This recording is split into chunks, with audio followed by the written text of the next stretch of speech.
Kumpleto na ang roster ng SGA this year para sa kanilang taunang pag-build ng mga interesting na team na laging halo ng mga local stars, young guns, imports at ilang sikat na names.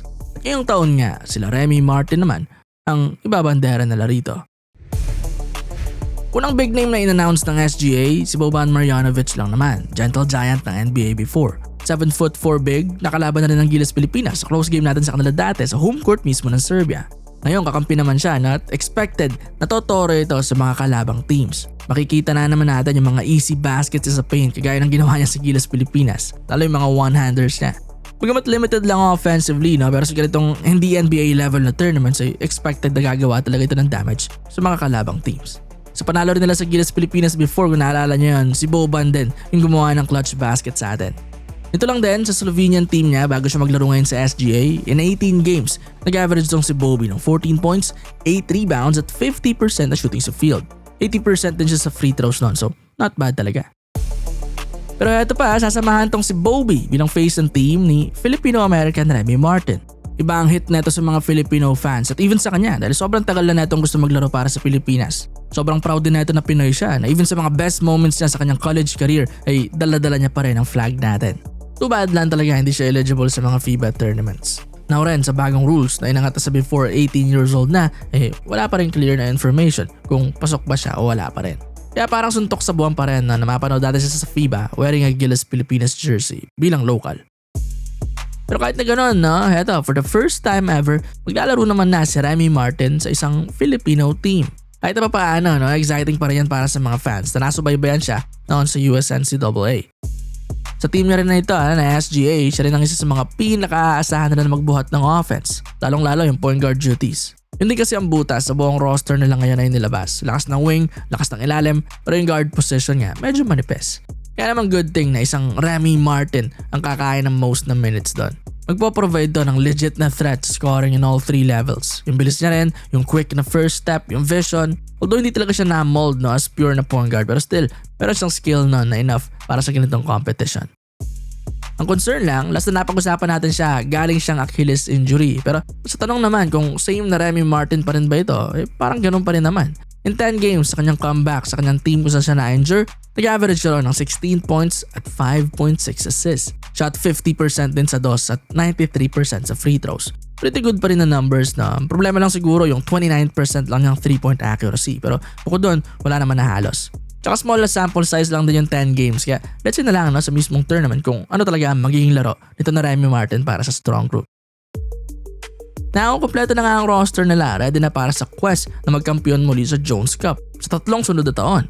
Ang kanilang roster, base mismo sa kanilang inilabas, Remy Martin, Titing Manalili, Matthew Wright, Dave Ildefonso, Sean Ildefonso, Will Navarro, DJ Fenner, Allen Liwag, Isaiah Pinheiro, Tawan AG, Angelo Kwame at Boban Marjanovic. Unang mapapansin niya, ang laki ng ilalim with 7'4" Bobby, 6'11" Ange, 6'9" IG at 6'7" Pinheiro. Palag ito, tiindahin talaga yan ng mga makakalaban na ng teams dahil ang haba nga.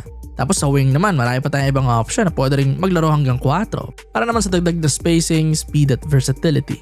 Shooting, dito rin din sila magkukulang. Si Matthew Wright ba naman, na former sniper ng Gilas Pilipinas na nandito. Bago bumalik ng Japan B-League, babanat siya muna rito sa SGA. Dami rin pakinabang rito kay Wright bukod sa elite na shooting niya, kaya rin niya maging additional na ball handler, secondary playmaker para rito sa strong group.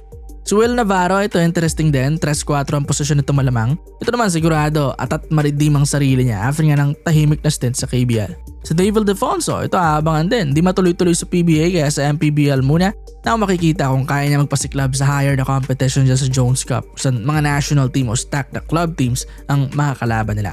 Well, naglaro naman ito sa KBL, diba? So expected pa rin nakagana ito. Marami pang ibang mga interesting na players dito. So DJ Fenner, ito naglaro na rin yan dati sa SGA. Pero ngayon nga, mayroong dagdag na attention sa kanya dahil inaasahang papasok na siya sa next na PBA draft. At around top 5 ang expectation sa kanya ron. Kaya malamang magiging basehan ito at makaka-apekto sa magiging actual na pwesto niya pagdating ng mismong draft. Rising star naman si Titing Manalili, ito hindi na rin bago sa SGA. At so expected na hindi rin ganun kabigat na guard rotation nila, hindi malabong magka-playing time siya rito. Backup man o kasabayan na Remy Martin. Depende na lang kay Coach Charles. Promising na player to at merong great na opportunity din siya na matuto sa caliber ni Remy. Si Allen Liwag, ito naman 2-time MVP sa NCAA. Although undersized nga lang siya at stack ang big man possessions sa team, pero let's see pa rin, magagamit pa rin naman yan. May jumper din siya kaya space ang floor, flexible siya sa anumang pwesto na kailangan niya laruin. Overall, solid talaga may tuturing tong roster this year ng strong group, from guards to forwards to centers. Kaya maybe na malaki pa rin ang chance nila na magkampiyon ulit dito sa Jones Cup. Nanda rin ang dami nilang makakaabang-abang na players kaya tsak marami pa rin manonood na Pinoy dyan sa Taiwan. Maganda ang magiging support sa kanila. Malamang showtime ulit to. Pinakaabangan ko yung mga pick and roll actions ni Remy Martin at Boban Marjanovic. Yung mga lights out shooting nila right at ganoon din yung mga dakdakan. Tingnan din natin yung dominate din nila lahat o most ng games nila this year. Nakaraang Jones Cup kasi 8-0 na may crazy na average na lamang na almost 20 points. Makikita ngayon kung ganun pa rin, now with maybe higher na competition compared last year. Remember din nito sa Gilas, last 2 games natin against Chinese Taipei, 0-2 ng Pilipinas. Kaya sana kahit dito lang na makabawi-bawi tayo. At syempre sa dulo rin maginto ulit sa home court nila. Pasimula na itong tournament August 8 to 23 at sa group phase makakasama ng SGA ang Chinese Taipei Blue, Korea at Japan. Good luck, strong group Pilipinas.